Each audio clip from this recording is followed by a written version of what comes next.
कृष्ण और अर्जुन की कई रोचक कथाएं हैं, लेकिन एक प्रसिद्ध कथा भगवद गीता के महाभारत में मिलती है। अर्जुन भगवान श्री कृष्ण के रथकारी थे और कौरवों के साथ युद्ध के लिए खड़े थे। जब युद्ध की तैयारी का समय आया, अर्जुन अचानक संदेह में पड़ गए और उन्होंने युद्ध करने के लिए नहीं उठने का निर्णय लिया। उनके मानसिक उथल-पुथल में अर्जुन ने अपने मित्रों, परिवार के सदस्यों और गुरुओं को मारने के लिए तैयार होकर उठने की असमर्थता का अभिवादन किया। यहाँ पर भगवान श्री कृष्ण ने उनका समयोचित और आध्यात्मिक मार्गदर्शन किया, जिसमें वे जीवन के मार्ग, धर्म और कर्म के बारे में बात करते हैं। उन्होंने अर्जुन को उसके कर्तव्य की महत्वपूर्णता बताई और उन्हें युद्ध के लिए उठने का प्रेरणा दिया। भगवान श्री कृष्ण ने अर्जुन से कहा, अर्जुन, ये तुम्हारा कर्तव्य है कि तुम युद्ध के लिए उठो और अपने धर्म का पालन करो। कर्म करना तुम्हारा धर्म है और फल की चिंता मत करो।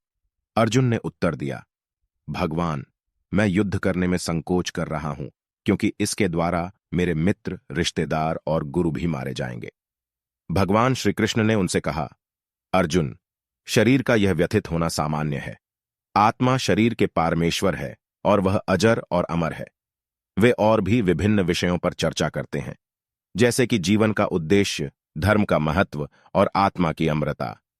भगवान श्री कृष्ण ने अर्जुन को सही मार्ग पर ले जाने के लिए आध्यात्मिक ज्ञान दिया और उनकी संशयों को दूर किया।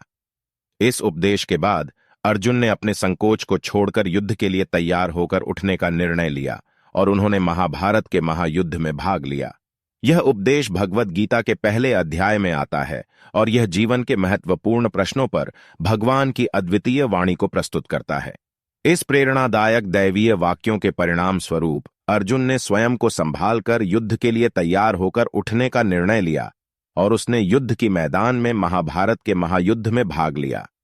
यह कथा दिखाती है कि भगवान श्री कृष्ण ने अर्जुन को धर्म, कर्म और जीवन के मार्ग के प्रति उनकी सहायता कैसे की और उन्हें सही निर्णय लेने की प्रेरणा दी।